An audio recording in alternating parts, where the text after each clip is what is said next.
Hi everyone, welcome to my channel. Today we are doing the second love reading in a series that I am doing on relationships that happen within a Pluto and Aquarius transit. Now, you may have already seen the previous reading I did. It was on Napoleon and Josephine. If you haven't, it's well worth a watch. But today the reading is on Henry VIII and Anne Boleyn. If you are not aware, when Pluto comes into the sign of Aquarius, it does so for a 20-year period. Now, Pluto takes 250 years to make its way around the zodiac, and in each sign it will stay for 20 years. There have been many readings over the past couple of months in regards to the Pluto and Aquarius transits and what it means. But if you look back in history, this happens every 250 years. And if you look back in history, there are significant things that happen within history during the Pluto and Aquarius transits, some of which I will list for you. So for example, we're looking at Henry VIII and Anne Boleyn. So at this particular time is from 1532 to 1553. It's a time of major revolutionary change. So we had the Incan Empire fall. Ivan the Terrible was expanding his way through Russia. Obviously, within Henry VIII and Anne Boleyn, the whole constitution of the English realm in terms of religion changed from Catholic to Church of England. And it was because of this particular couple. We had Spain invading the Philippines. The Philippines at the time was Islamic, and I mean, there's hundreds. I mean, there's lots of people live in the Philippines. They were an Islamic nation. When Spain came in, Spain was Catholic. Spain forced them all to change to Catholicism, even to change all of their surnames, to choose Catholic surnames from the existing names that they had. This is a Pluto and Aquarius transit that was 500 years ago. So if we look at the one that was 250 years ago, we had the French Revolution, the American Revolution. That was obviously Napoleon and Josephine. In my neck of the woods, Aboriginal people have been living in Australia for tens of thousands of years. That was when white men came to Australia. The Aboriginal people paid the price for that. The American Revolution, it was when all of the Constitution and everything was being written in America. So lots and lots and lots of things that happened during Pluto in Aquarius transit. With regard to Anne Boleyn and Henry VIII, and that tumultuous period in history. I'm going to give you a bit of a breakdown. So it's been a bit of a break between the last reading, which was Napoleon and Josephine, and this one, because there is just an incredible amount of information that has been researched in regards to this. Now, I've watched historical factual information, and then I've also gone in and watched movies and series and things to get a broader understanding of what's actually happened. So one of those was The Tudors, which is a series that's 4 seasons and 10 one hour episodes in each season. So it was incredibly long. But I got some great information which pertains to the reading today. A bit of backstory about Anne Boleyn and Henry VIII. Henry VIII, when he met Anne Boleyn, was already married to Catherine of Aragon. She was Catholic. Catherine was Catholic. Henry VIII was Catholic. The country of England itself was under governance from Rome, Rome being Catholic. So the entire nation of England was Catholic. When Henry met Anne Boleyn in 1526, so Pluto and Aquarius is 1532 to 1553. When he met Anne Boleyn in 1526, he straight away made his intentions known. He wanted to sleep with her. He was, even though he was married, he had had lots and lots of mistresses, and he wanted her to be his mistress. And she basically said to him, she was a very pious lady, very religious lady. Now, I know in a lot of the dramas and movies, she's actually painted out to be a bit of a harlot. But if you go and look at the historical facts of her, she was incredibly pious, incredibly religious. And so she would not sleep with him until they were married. Now, this sent him on this kind of, he was very angry about it, but he was so obsessed with her that he requested that they send a petition to Rome to have his marriage to Catherine of Aragon annulled. And basically Rome said no. That angered him, and it took 7 years from the point where he met Anne Boleyn to the time where his marriage was annulled for him to actually physically be with Anne Boleyn. Now, what had to happen for his marriage to be annulled was he had to extricate himself from his own religion, which was Catholicism, create the Church of England and make himself head of that church so that he could then annul his own marriage and marry Anne Boleyn. Now, what is evident in historical and factual information is that these two people, Anne Boleyn and Henry VIII, were of the belief that they were playing a game of chess. Now, as I've been doing lots of meditation for this, I was hearing Game of Thrones, game of chess, but whose game is it? So they were under the impression that they were literally the main players in the chess game, but there were many, many third parties, her family, the church, the people, so many people who had involvement in and dictated what did and didn't happen within them, and actually caused a multitude of rumors and stress and innuendo within all of the relationships that he had. And I think for many of the people, I mean, she was put to death. He put her to death because there was a rumor that she had been sleeping with other people, even though he was openly sleeping with other people and she knew about them. His ego was so big that the thought that she was sleeping with other people cost her her life, and whether it was true or not, nobody will ever know. But I mean, I just sort of think, if you wait 7 years to be with somebody, and then, why would you? Yeah, it sort of doesn't make sense. What does make sense is that there were so many third parties involved in their relationship that actually influenced the outcome of the relationship. Now, he married Anne when she was 25 and he was 34. Now, remember those numbers. 25 adds up to a 7 and 34 adds up to a 7. So we are starting to see 7-7 synchronicities. Now, remember the Pluto and Aquarius transit started in 1532. They married in 1533, and in 1536 she was executed. They had one child, and that was Elizabeth, who would then become Elizabeth I. But he had a series of wives. Now, I'm just going to quickly run through them so that you can get a bit of a timeline. He met Anne in 1526. He was already married to Catherine. That marriage was annulled in 1533. He was married to Anne from 1533 to 1536, at which point in time she was executed. In 1536, he then married Jane Seymour, who died in childbirth in 1537. In 1540, he married Anne of Cleves, and that marriage was annulled a couple of months later. In 1540, so the same year, he married Catherine Howard. He was married to her for 2 years, and she was executed because she was sleeping with other people. She was executed in 1542. After that, in 1543, he married Catherine Parr, and he died whilst he was married to her. So he died at the age of 55 years in 1547. So she was left a widow. Now, what's interesting is that from 1526 to 1547, so 1526 is when he met Anne, and 1547 is when he died, is 21 years. And if you think about the tarot, there's 21 cards in tarot. So if we look at Henry VIII's life in terms of the Fool's Journey, which is the journey in tarot, that span from when he met Anne to when he died is actually 21 years.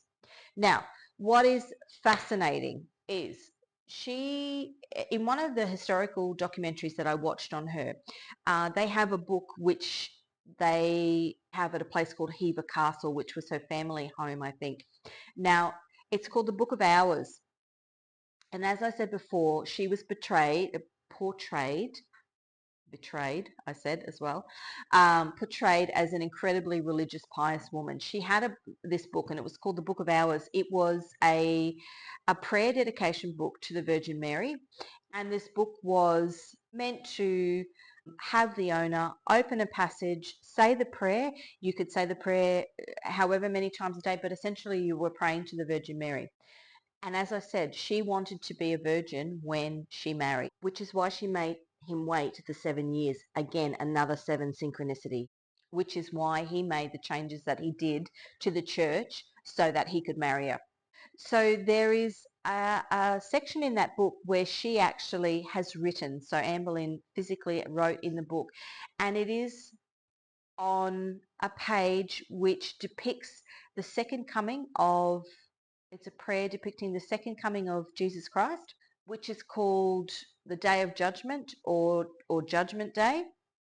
And on that page she writes, "The time will come, Anne Boleyn." Now it's written in Latin, and obviously they translated it, but what she wrote means, "The time will come, Anne Boleyn."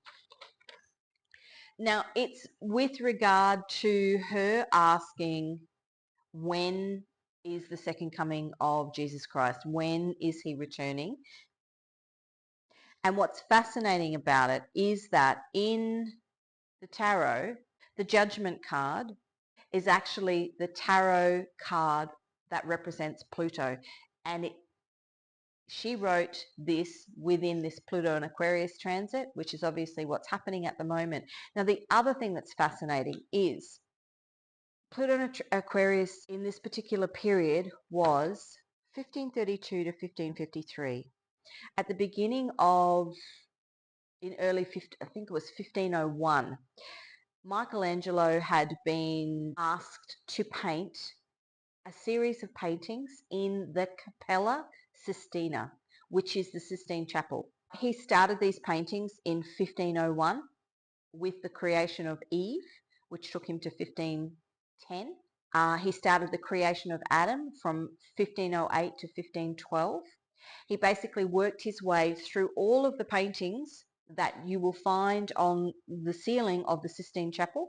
And it's so interesting because a couple of months ago, I actually was going through some books, some photograph albums, and I found a particular painting, and I was like, oh, what is that? I hadn't written on the back of it. I had no, but it turns out that 1536, now, as I said, Pluto and Aquarius in this particular period was from 1532 to 1553. So in 1536, from 1536 to 1541, right smack bang in the middle of this transit, Michelangelo painted the Final Judgment on the roof of the Sistine Chapel, which was the photograph that I found. And I know now why I found it, because God was giving clues, because at some point, I think, I was meant to do this reading. The fact that Anne Boleyn is talking about, or one of the only pages that she's written in that book is on the page of the Final Judgment, asking, when is the second coming of Christ? And Michelangelo is painting on the wall of the Sistine Chapel the Final Judgment. Now, the Final Judgment is a painting. It's essentially blue sky. It's filled with angels. You've got Jesus in the middle of the painting. Jesus returns, the second coming of Christ, and the final judgment of God on humanity. So looking at how people have behaved. Within that painting is a depiction of the 7 deadly sins, people being resurrected from the dead, so people that have previously passed away now being brought back to life, and those who have lived in a way that is deemed unworthy, obviously then not being able to come into this new period of time, which is where, this second coming of Christ. So to tie it all together, if we look at the paintings that Michelangelo did on the Sistine Chapel, starting from 1501 right the way through, it is the progression of Adam and Eve. It is the depiction of Adam and Eve and their life working through until the final judgment. So going back to the time that the creation of Eve was painted. It was painted in 1501. 1501 was the year that Anne Boleyn was born. Now, Henry VIII became king in 1509, so he was effectively given the keys to the kingdom like Adam was, and the creation of Adam, the painting on the walls of the Sistine Chapel, was painted from 1508 to 1512, so exactly at the time that Henry VIII was given the keys to the kingdom. Now, the execution of Anne happened in 1536. 1536 is also the date that Michelangelo started to paint the Last Judgement, which was the final painting on the wall of the Sistine Chapel. It was 21 years from when Henry VIII met Anne Boleyn until when he actually passed away. Those first 7 years, she kept him at bay until she married him. So we've got 777. So 21 divided by 3 is 7. We've got 777 synchronicities. Last year was the year of 777. So if we equate it to the Pluto and Aquarius transits that are happening currently, we are again seeing those 777 synchronicities. If we look at what's currently happening, so we are now currently in the Pluto and Aquarius transit at this very time. You can go anywhere on the internet and find information about people talking about their interpretation that this transit is the second coming of Jesus Christ, the return of the Messiah. I watched a video the other day, and it was called the Holy Eclipses. So the eclipses that have happened over the last 7 years in America, there's two that have happened, and then this final one that's happening on the 8th of April this year. They have been full solar eclipses that have tracked a path across America. Many people believe that the path that is tracked across a country, and these eclipses have happened in a 7-year period, which is a very biblical number, that this path that these eclipses have tracked, culminating with this one that's coming on the 8th of April, actually make a sideways A. Now that sideways A means two things. One, it's Hebrew for the beginning, but in older Hebrew text, it actually stands for God, or L-E-L. And in 7 years' time, the solar eclipses will track across Egypt and Saudi Arabia and Mecca, and they've done the trajectory, and it comes across as a cross, which in Hebrew means the end. So now we've got the beginning and the end, which is Judgment Day. So it's interesting that these themes are playing across. The other interesting thing is that during this Pluto and Aquarius transit in the 1500s, Copernicus theorized that the sun was the center of the universe. Now, if you look at Leo and Aquarius, Aquarius is opposite to Leo. Leo being the king, the leader, Aquarius being all about humanity. The Last Judgment painting being about the final judgment by God on humanity. And after Pluto is in Aquarius, it goes into Pisces. Now Pisces is the fish. The fish is a symbol of the church. The other song that I was hearing, and I was hearing lots and lots of things whilst I've been meditating for this reading, was a song that I knew from childhood. And you may or may not know it. I'm not going to sing it. I'm just going to give you the words. It was, Father Abraham has many sons, and many sons has Father Abraham, and I am one of them, and so are you. Now, we used to sing that in Sunday school as kids. Interesting is that all of the fighting that happened, all of the third parties that were involved in Henry VIII and Anne Boleyn, and we're talking about, wars with the French and wars with Spain and wars with Scotland and all of this stuff that was happening behind the scenes and all this chess playing that was going on was all in regards to religion, who was head of what and what they could do and what they couldn't do. But the fact was they all worship the same God. They just had different ways of doing it. And when you look at the Abrahamic faiths, which is Christianity, Judaism, and Islam, they all worship the same God. I mean, the only thing is, you hear Allah. Well, Allah is God. It's the Arabic word for God. It's the same God. They all believe in Moses and Jesus and Mary, and it's all the same. So it is interesting that we've got this solar eclipse that's happening, that's putting this the beginning and the end, the beginning across, or this sign of God across America, and then in 7 years' time, it's painting this end across the Arabic countries, which is Islam. So same faith, Father Abraham had many sons, and all of this nonsense and ridiculousness and chopping off people's heads that happened with Henry VIII and Anne Boleyn all went back to church. And if you look at the wars that that happen around the world and that have happened over many years, it has all been over, well, religion or politics. I just find the whole thing fascinating. Just going to go into quickly just some songs that I was hearing whilst I have been meditating for this reading. So I was hearing Lizzo's song, About Damn Time. So, maybe this is the, this Pluto and Aquarius transit, maybe we've got ourselves to the point where, or maybe we haven't, maybe the second coming of, I was hearing Say Something.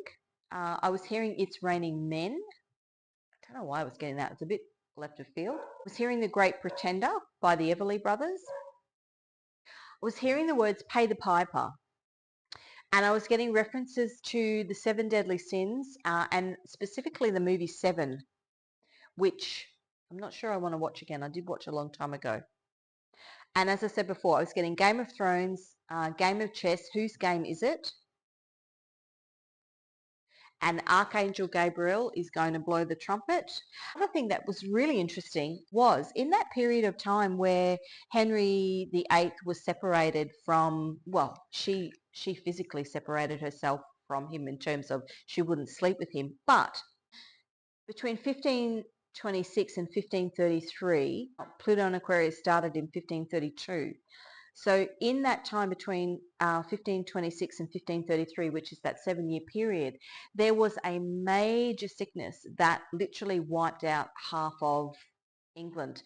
It was called the sweating sickness, and people were confined for months and years at a time to their homes because it was highly contagious, and if you got it, you could literally be dead within 24 to 48 hours.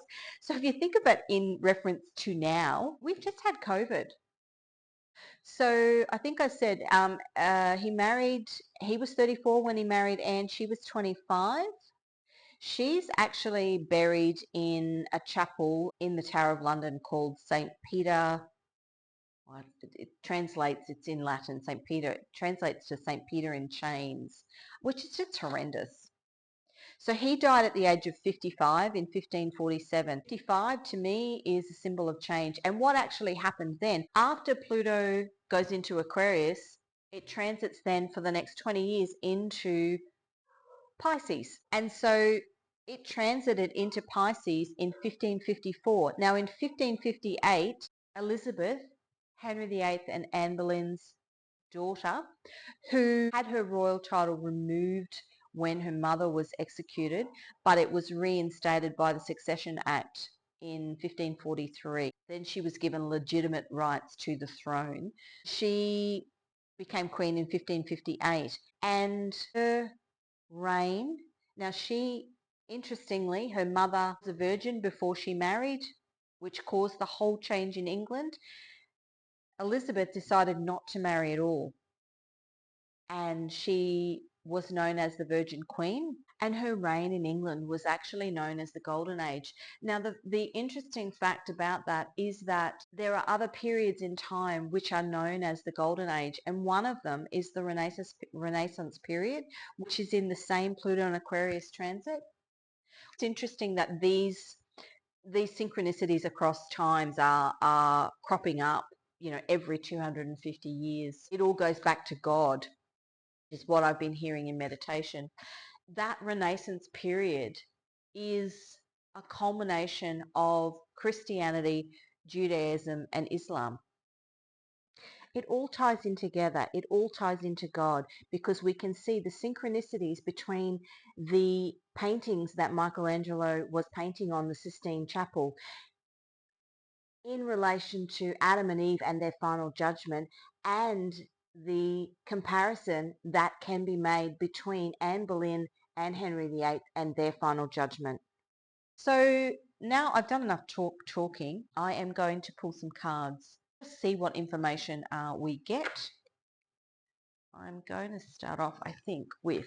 Now, if you are not already aware, I am an illustrator and a tarot and oracle deck designer. So all of the cards that I use are my own designs, my own drawings, my own artwork. And if you are interested in any of them, the links to them can be found in the description box. So to start off with, I'm going to be using my Lovebirds tarot deck. Now, this tarot deck I created 6 months ago, and it is a tarot deck based on the story of two star-crossed lovers, which is found within the designs of a beautiful set of teacups that my grandmother gave me. You can see the birds there. So, plagued by third parties interfering in their relationship, a young girl and a young boy decide to run away, and knowing that if they're caught, they will be both executed. And because they put their love first over everything else, Spirit, God, turns them into a pair of birds so that they can be together for the rest of their lives. And so when you think about it in terms of Anne Boleyn and Henry VIII, if they had had the opportunity to just be in love, and they were in love, if they had have had the opportunity to just be in love and not be prodded and pulled by a multitude of people outside of their marriage, it would be interesting to see how differently their love life would have played out. So let's pull some cards. Oh, we've got the Emperor.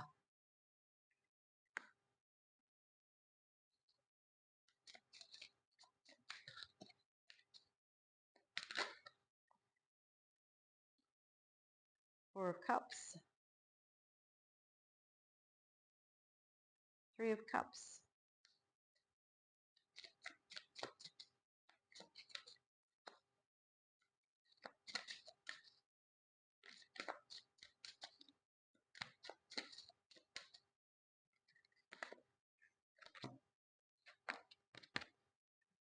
And the Four of Swords. And on the bottom, we've got the Six of Swords. We've got the Emperor, which is a card of Aries. Four of Cups, which is the Moon in Cancer. The Three of Cups, which is again another Cancer card, Mercury in Cancer. And then we've got the Four of Swords, which is Jupiter in Libra. And then finally, we actually have a card of Aquarius here. So this is Mercury in Aquarius. So what I'm getting from this, and this was the general feeling that I got from Henry VIII himself. He was so obsessed with having a male heir to the throne. Now, similar sentiment in the Napoleon and Josephine situation. So obsessed with having a male heir to the throne that there were times where the woman would give birth, his wife would give birth, he'd walk in, see it was a girl, and just walk out the door. And very, very ego driven in terms of his worth, his power was completely aligned with whether he could produce a male heir. And so this Four of Cups, he's being presented with all these beautiful daughters. He had one daughter with Catherine of Aragon. He had obviously Elizabeth with, so I think Mary was her name with Catherine of Aragon. He had another daughter with Anne Boleyn, which was Elizabeth. And he had multiple illegitimate children, both male and female, with all of these other women that he was sleeping with, but they meant absolutely nothing to him. He didn't even acknowledge them, because for him the only thing that mattered was having a son. And that goes back to that whole Aquarius being opposed. So in this particular transit, Aquarius is opposite to Leo on the zodiac wheel. Leo being, I am the king of the jungle, I'm the king, very, is the word maniacal, very singular in terms of who he was, and what he held power over, and that power was purely based on a male heir. And so anything that came along, anything that was given to him, he just pushed it away, because it didn't have value, and unless it was a legitimately born within a marriage male son. And so what then happened was, each wife that didn't produce that, he would then move on to the next person. So the Three of Cups, literally, whilst Anne Boleyn was in the tower, he was already seeing, ready to be killed. He was already in bed with Jane Seymour, his next wife. It was just this procession of women, and the way he treated them, even though he loved them, his ego was so huge that, yeah, he didn't put love over everything. He actually put his ego over everything. And drinking, and I mean, he eventually died of what's is it well he had a big ulcer on the side of his leg, and he had gout, and he had all of this sort of stuff, because he lived this very, very luxurious lifestyle. And if you think about it in terms of, the seven deadly sins, I mean, he was an adulterer because he slept with all these women while he was actually married. But he was gluttonous as well. He was overly excessive in everything that he did, including his ego. And this Four of Swords is that, that the Four of Swords is Jupiter in Libra. Well, Jupiter is expanding, but he was expanding in all the wrong things. There was no balance. So that Libra, there's no balance in his life. And so the things that were expanded were the things that weren't actually good for him. And it eventually caused him, I think by the end of his life, he was absolutely miserable. Well, he had a male heir, but that male heir, I think, died when he was, died after Henry VIII, but had passed away, but, eventually died, which is why then, his other two daughters, Mary first became queen. She was known as Bloody Mary, and then Queen Elizabeth, came through. And so it's funny, all of this horrible stuff, the wives and people that he'd killed on this journey to get this male heir, and it ends up being that the woman that actually takes the throne after him, and is on the throne of England for, many years, is actually his daughter. So finally we've got this six of swords here, which is Mercury in Aquarius. And I think, by the time he passed away and the throne actually went on to his daughter Elizabeth, it was that moving away from this tumultuous time. And as I said, if you watch any of those shows on him, by the end of his life, I don't know whether he knew it or not, but literally everything he did, everything who he was a mirrored reflection. And as I say that, we've got ivy. It's there's three fours here. It's mirrored. It's a mirrored reflection of who he was as a person. You get what you give. Well, and look, underneath that we've got the justice card. The justice in this situation was he died miserable. He really, really died miserable. Okay, let's have a look. I'm going to get some clarification on this emperor. I'm just going to make sure I got the fool. I was talking about the fool's journey before. Clarification on the emperor. Judgment.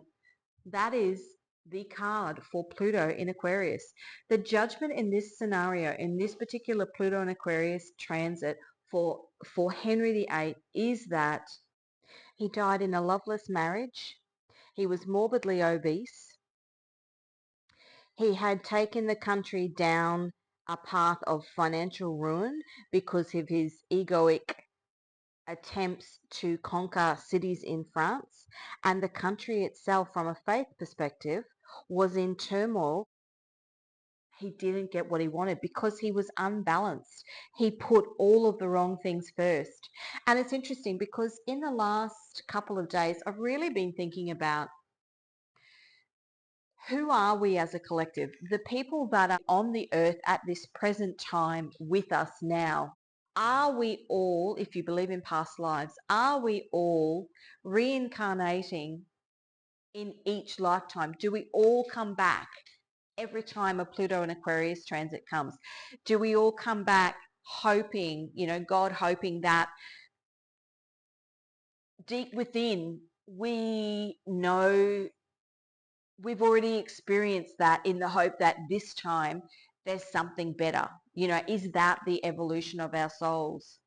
And we had the Fool card come out, which is Aquarius, and then directly after the Judgment card. So we are getting in the cards Pluto in Aquarius. So yeah, that is, I mean, I love the fact that we got that Judgment card there, and especially under the Emperor, because that is the card for Pluto and Aquarius. Four of Cups. We've got lots of fours. Four of Wands. Okay, Four of Wands. Now that is Venus in Aries.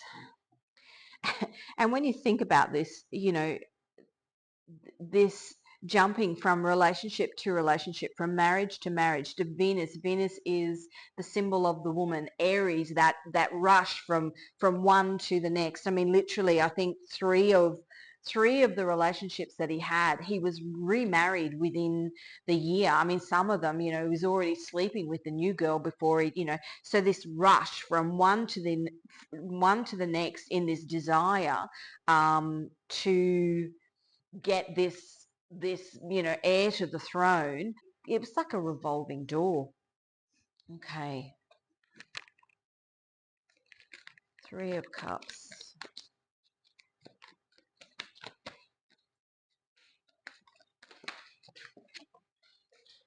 God, Four of Swords again.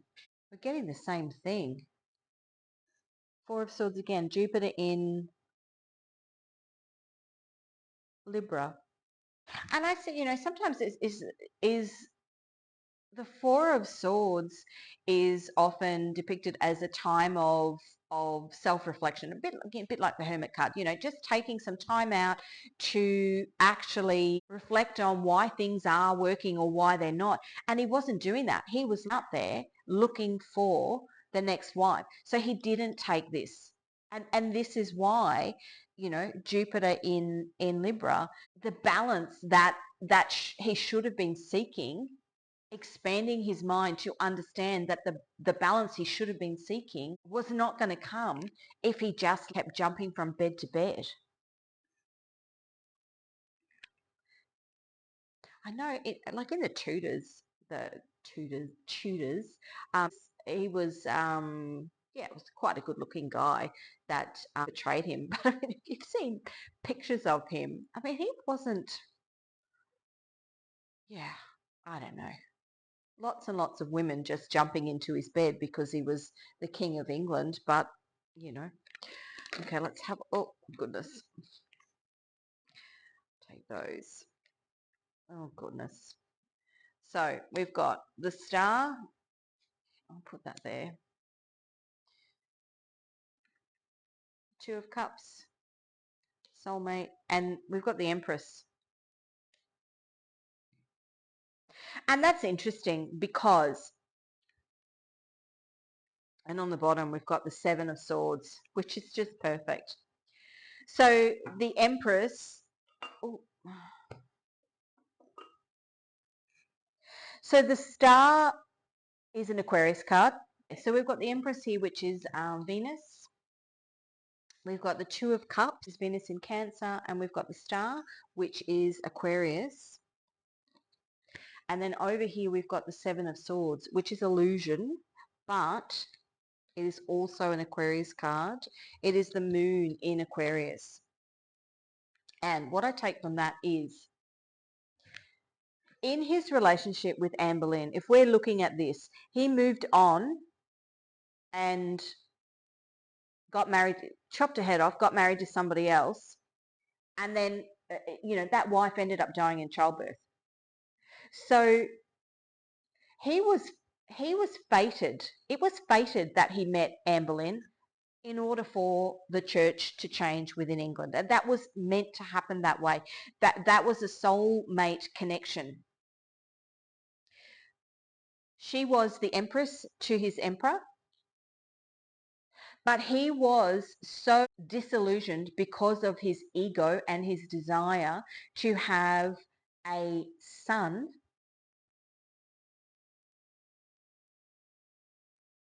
that he didn't recognize their soulmate connection. That she was meant to be healing for him, and instead, under the illusion and the guidance from 1,000 other people, he made the decision, Queen of Swords, literally to chop her head off.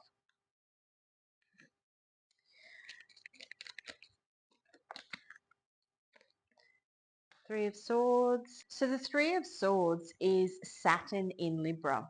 So Saturn is the karmic teacher, and the lesson he was meant to learn in this lifetime was that there had to be some balance between his ego and his love life.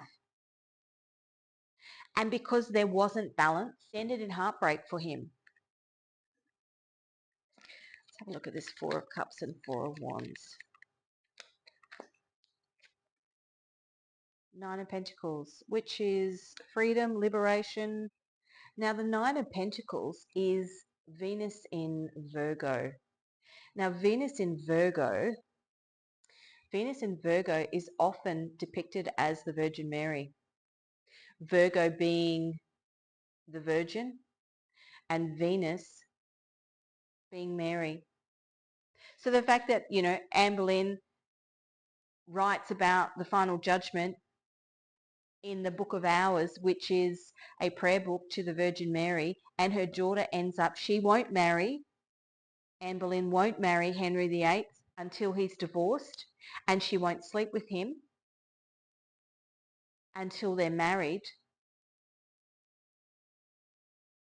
We've got the Four of Cups and the Four of Wands, which is the marriage card here. And the fact that then her daughter becomes known as the Virgin Queen. I mean, this is... And if you take it back to the comparison that we had before between Anne Boleyn and Eve, she was like the Virgin Mary. She was pure, she was innocent when she met Henry. And he had an opportunity in a relationship with her to pull back on his womanizing ways. And at the end of the day, he fumbled. Yeah, incredible. Okay, Three of Cups and Four of Swords. Oh, and we've got the Star again. So again, it's that Aquarius. It was meant to happen this way. Let's have a look at the Four of Swords here. We've got the Six of Swords again, which I think I said to you before was Mercury in Aquarius. The Page of Wands and the Nine of Pentacles. And on the bottom of the deck, the Ten of Cups. And I think what this says here is that moving on from this Pluto and Aquarius transit, we go into the Pluto in Pisces. And so what we've got here is Elizabeth, the daughter of Anne and Henry VIII. She's watched, you know, she's watched and learned over time that the way her father, and she says it, I think in the Tudors, she says, which is quite young, she says, I'm never going to get married. She's watched the way her father has literally gone through a million women and killed them and, done all these horrible things. And she's watched all of this happen.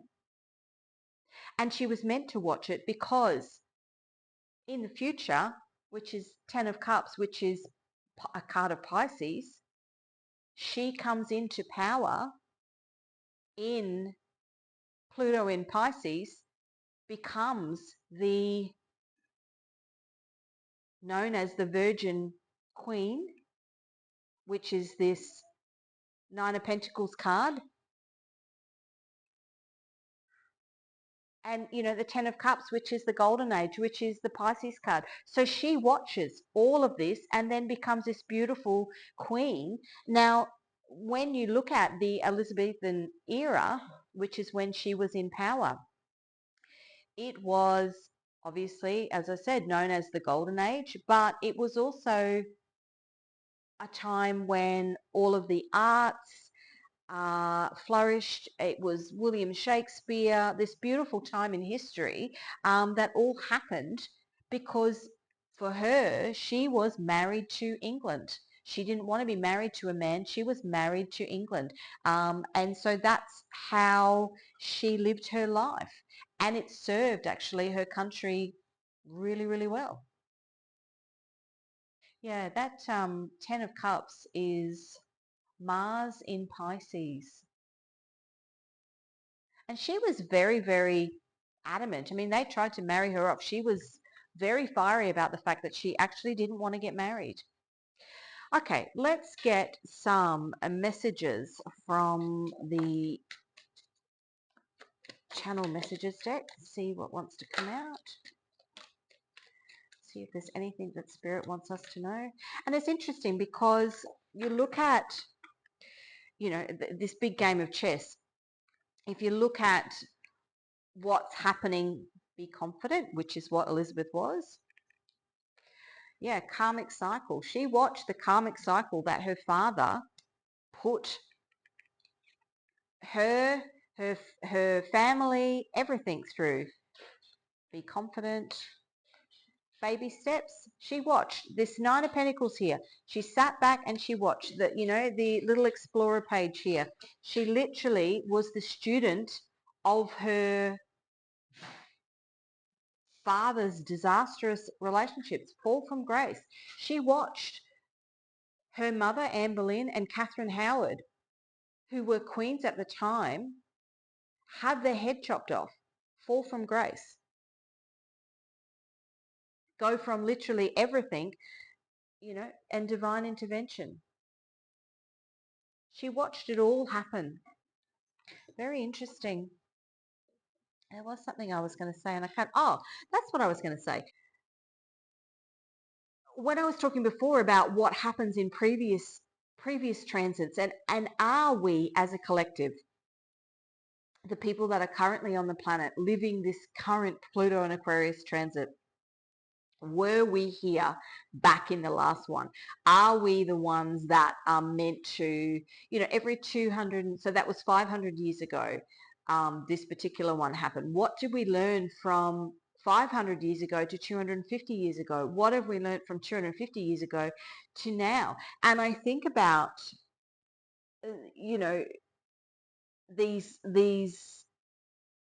men, and I can think of a specific person in America, in the music industry in America, who was with a lady for a extended period of time, and she has just taken him to court. She's suing him because he was using her, even though they were in a relationship, he was using her within their relationship to maneuver his way through the music industry. Now she's just, sued him. So if you look at from 500 years ago, these women 500 years ago were being used by men. So families, affluent, wealthy families, would take their daughters, would present them as young ladies to the court, to society, in the palace where Henry VIII was, and gussy them all up because they were used as a tool for these families to lift their status, to lift the family's status. So they were being used as pawns in a big chess game. And these women just did what they were told. Whereas now you see, as I was saying, this particular lady in America who's taken this guy to court because the evolution of the soul is that women are now actually, no, you know what, that's wrong, and I won't be used in that way. So what, I'm going to get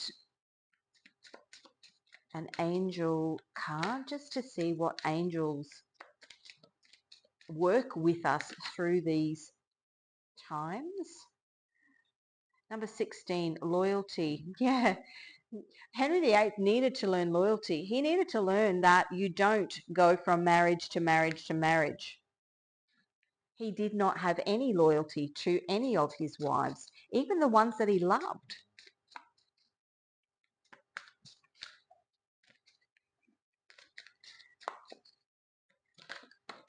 Okay. 49, eliminates sorrow. I think by the end of his life, he was not a happy. And then number 4, protects during travel and mental illness. And do one more.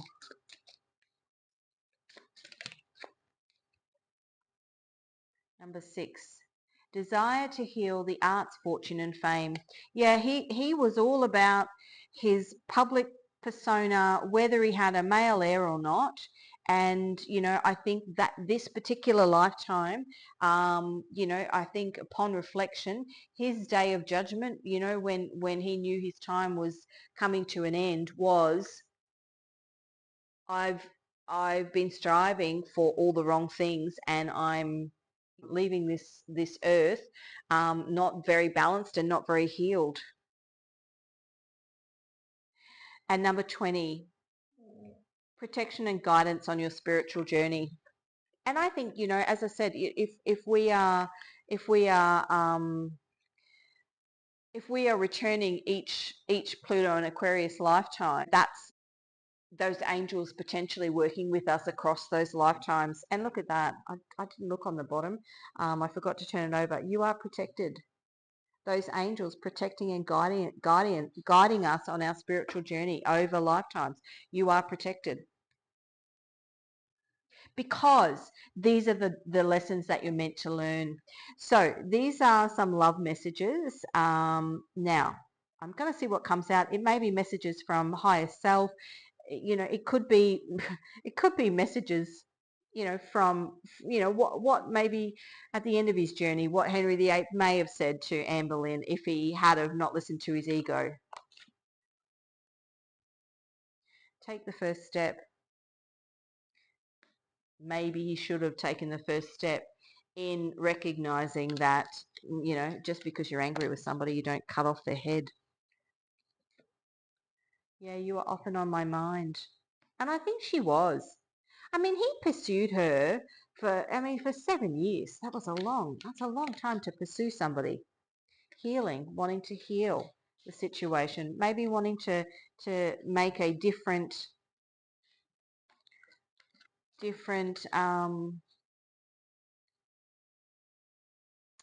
decision if he had have had the chance. This is tearing me apart, and I'm sure, when she was in the tower, You know, how can you be with somebody and not be upset? Or even the thought that you're putting somebody to death.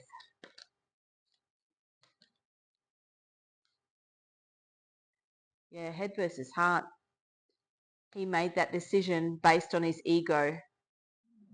And the reality was, it was true love between them. Now, finally, I'm going to get some little Scrabble tiles just to see if there's any extra information.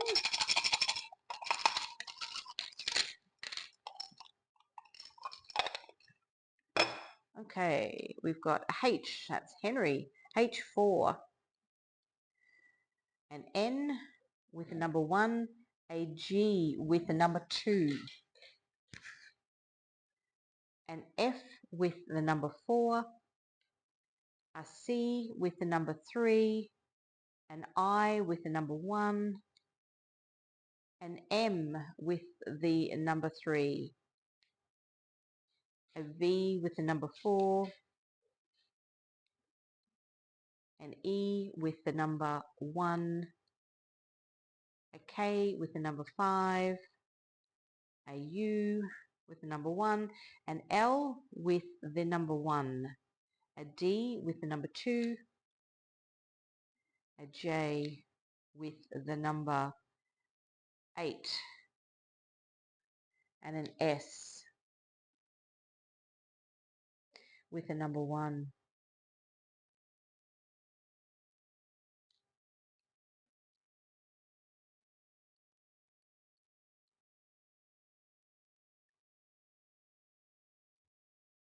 So the king there. We're talking about the Judgement card.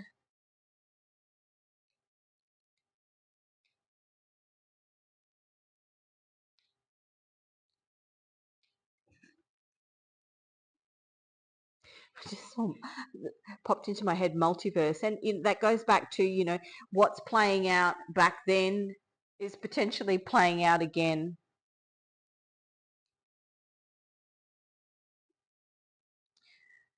Her Majesty's service. Well, we've got a C for Catherine of Aragon. We've got an E. Well, actually, Catherine of Aragon's daughter's first initial was Mary. We've got E for Elizabeth.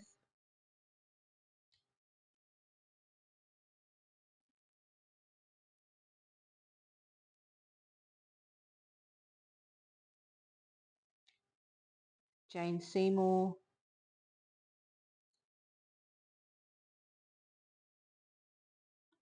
Yeah, you might be able to find some more words in there. That's where I'm going to leave you. Thank you so much for joining me. I hope that this reading gave you some insight into the Pluto and Aquarius transits that have happened in the past, and given you maybe some insight into the current transit and maybe what we are working on as a collective. I will continue to do these readings as I look through the different love stories that have happened across these transits. As I said, I will be doing a big Pluto and Aquarius reading in the next week. I just have to collate my information. Thank you for joining me today. If you haven't already subscribed and you found this reading and you enjoyed this reading, please feel free to subscribe.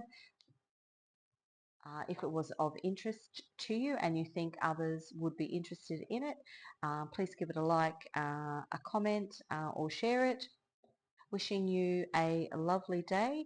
If you are, as I said before, interested in any of my tarot or oracle decks, the links to those can be found in the description box.